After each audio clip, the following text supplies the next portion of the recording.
Hello and welcome to what is the 6th annual London Schools and the Black Child Conference.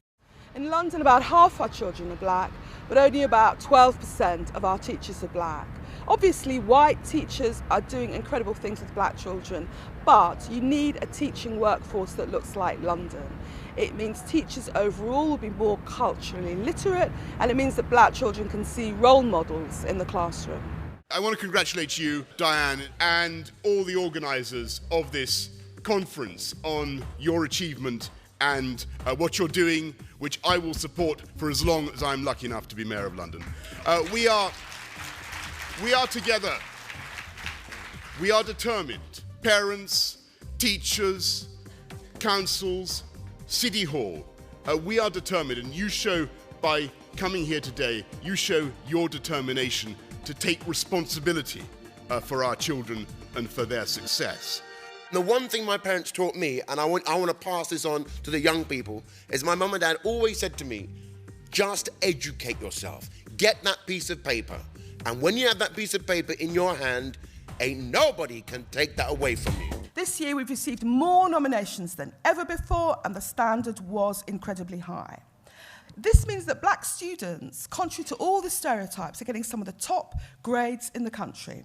In addition, statistics show this year black students are actually more likely to apply to university than their white counterparts, showing the importance that the community places on education.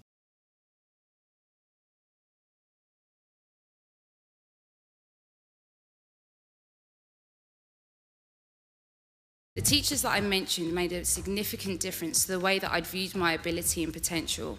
And years later, I still remember their words.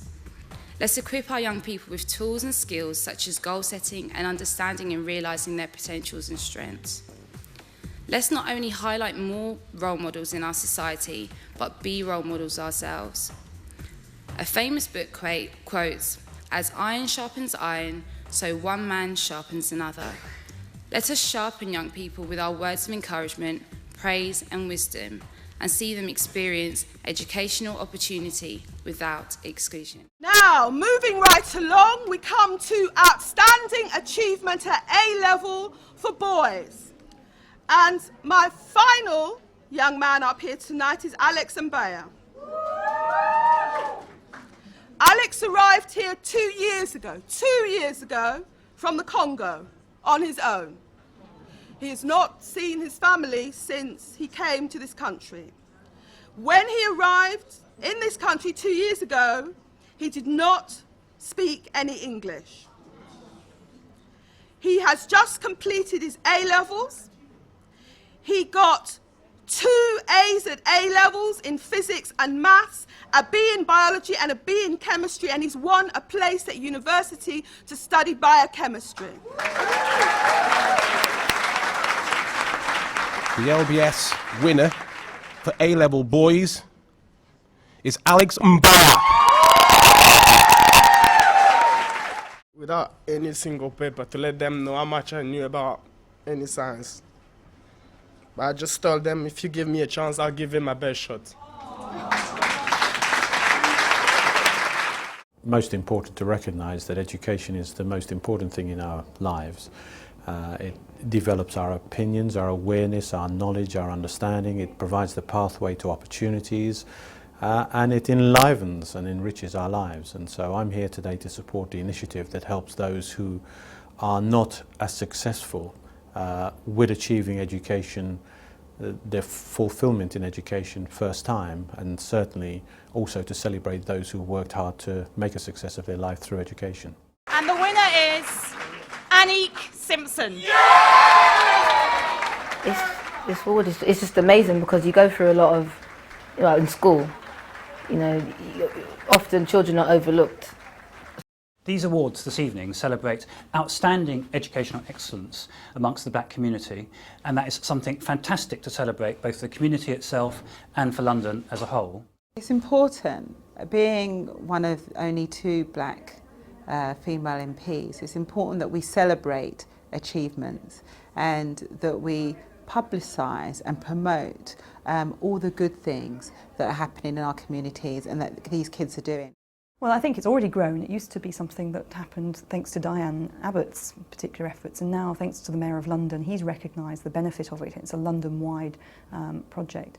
I think what needs to happen, as well as these important ceremonies celebrating achievement, is work done to help train teachers in the differences and needs of particular groups. And I think that we also, I gather from the Minister, are now seeing 1 in 4 entrance into teacher training from black and minority ethnic groups, and I think that's a major breakthrough.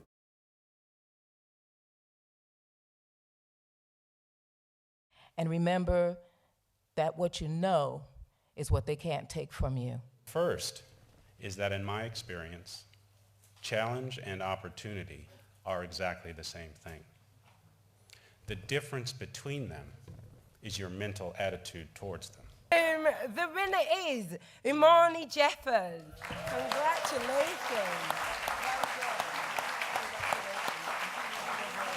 We've got someone here from the press. I would really love to see this making the headline. This is what needs to make the headline. Because they're all headliners. These are the inspirational stories that our children need. A purely factual, statistical observation that some of you may not have noticed, but it's very important in this room. And that is, as all of my colleagues on the so-called celebrity superstar power people will attest to, this side of the room is actually, on average and in total, better qualified than this side of the room. Am I not right? The gasps you heard over here during the orations were not just admiration, they were embarrassment.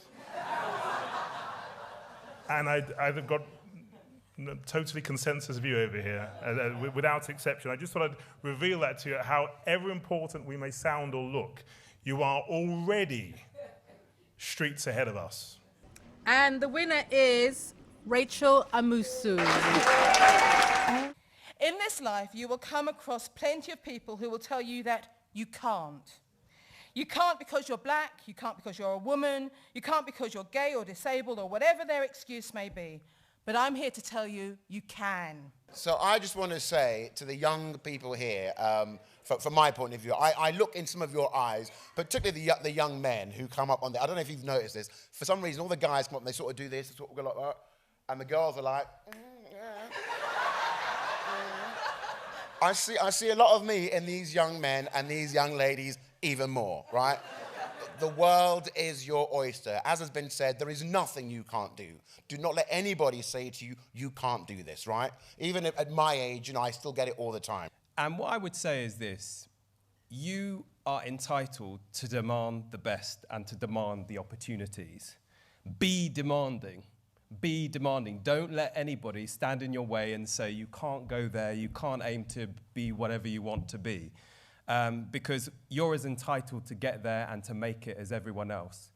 And so many of the people, and you see it in this place, who, you know, waft around like they're entitled to things, they're no more entitled to it than you are.